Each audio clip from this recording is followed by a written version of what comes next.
खुदा दे खूबसूरत नाच तुहानूं सलाम पहुँचे। मैं नवीद मसीह अज इस बेटी नूं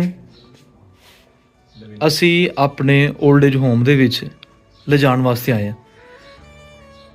काफ़ी बीमार है ते इस टाइम इस घर दे विच छोटे ਜਿਹੇ घर दे विच अपने आप नूं बंद करके बैठी हुई फैमिली पूरी कोशिश कर रही कि इन्हां दा इलाज किया जाए, बिल्कुल ठीक किया जाए, लेकिन यह बेटी इस कमरे दे विच ही अपने आप नूं बंद करके ते बैठी हुई है। इत्थों अगर बाहर निकलदी तो फिर मुश्किल हुंदी, इसलिए इस घर ने सानूं बुलाया है ताकि असी अपने शैल्टर होम चले जा सकीए, उत्थे दा प्रॉपर इलाज होएगा।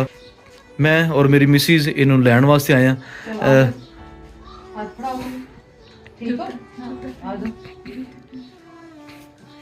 जूता पहनाओ जी। ये मेरी छोटी बहन है और हमने बड़ी कोशिश की इसका इलाज करवाने की, तो अब हम चाह रहे हैं कि मज़ीद एक अच्छे अपने मसीही बहन भाई किसी इदारे में जाएंगे, क्योंकि ये हमारे साथ हमने बड़ी कोशिश की, हमारे साथ रहना नहीं चाहती। इस कमरे में इसने अपने आप को बस रखा हुआ है, हम बाहर कहते हैं आ जा तो नहीं आती।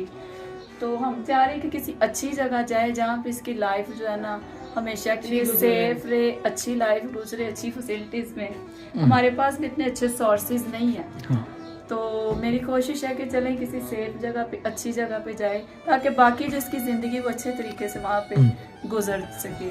आपने हमसे रब्ता किया है ताकि हम इसे अपने अदारे में लेकर जा सकें।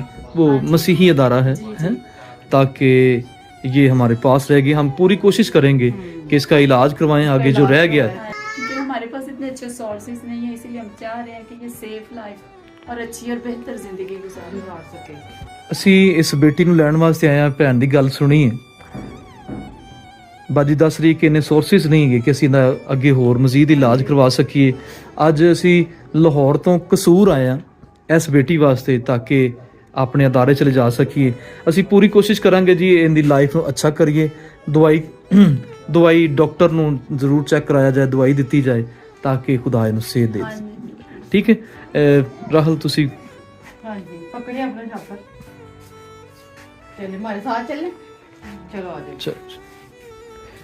ਬੇਟੀ ਵਿਨਸ ਨੂੰ ਅਸੀਂ ਉਸ ਕਮਰੇ 'ਚੋਂ ਜਿੱਥੇ ਆਪਣੇ ਆਪ ਨੂੰ ਬੰਦ ਕੀਤਾ ਹੋਇਆ ਸੀ ਉੱਥੋਂ ਕੱਢਿਆ ਤੇ ਉਸ ਅਦਾਰੇ ਵੱਲੇ ਜੋ ਖੁਦਾ ਨੇ ਸਾਡੀ ਜ਼ਿੰਮੇਵਾਰੀ ਲਾਈ, ਕਿਤੇ ਹੋਰ ਵੀ ਜੀ ਸਾਡੇ ਕੋਲ ਨੇ, ਉਧਰ ਲੈ ਕੇ ਆ ਗਏ। ਇਸ ਬੇਟੀ ਨੂੰ ਹੋਇਆ ਕਿ ਰੋਡ ਐਕਸੀਡੈਂਟ ਦੀ ਵਜ੍ਹਾ ਤੋਂ ਇਹਦੇ ਬ੍ਰੇਨ ਤੇ ਸੱਟ ਲੱਗੀ ਪਿੱਛੇ ਸਿਰ ਦੇ ਵਿੱਚ, ਤੇ ਇਸ ਲਈ ਕੁਝ ਚੀਜ਼ਾਂ ਨੂੰ ਇਹ ਅੰਡਰਸਟੈਂਡ ਨਹੀਂ ਕਰ ਪਾਉਂਦੀ। ਤੁਹਾਡੇ ਸਾਰਿਆਂ ਦਾ ਅੱਗੇ ਦਰਖਾਸਤ ਹੈ ਸਾਡੇ ਅਦਾਰੇ ਵਾਸਤੇ ਦੁਆ ਕੀਤੀ ਜਾਏ। ਉਹਦੇ ਬਾਅਦ ਇਸ ਬੇਟੀ ਵੀਨਸ ਵਾਸਤੇ ਸਾਰੇ ਮਿਲ ਕੇ ਦੁਆ ਕਰਨਾ ताकि ਇਹ ਕੁਝ ਚੀਜ਼ਾਂ ਜਿਹੜੀਆਂ ਨਹੀਂ ਅੰਡਰਸਟੈਂਡ ਕਰ ਪਾਉਂਦੀ ਉਹ ਕਰ ਪਾਏਗੀ ਤੇ ਖੁਦਾ ਇਹਨੂੰ ਸਿਹਤ ਦੇਵੇ।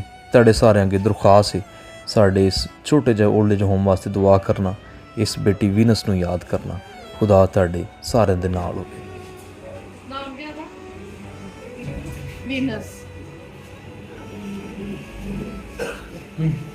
ਵੀਨਸ ਬੇਟੀ ਨੂੰ ਅਸੀਂ ਕਾਫੀ ਦੂਰੋਂ ਲੈ ਕੇ ਆਏ ਹਾਂ।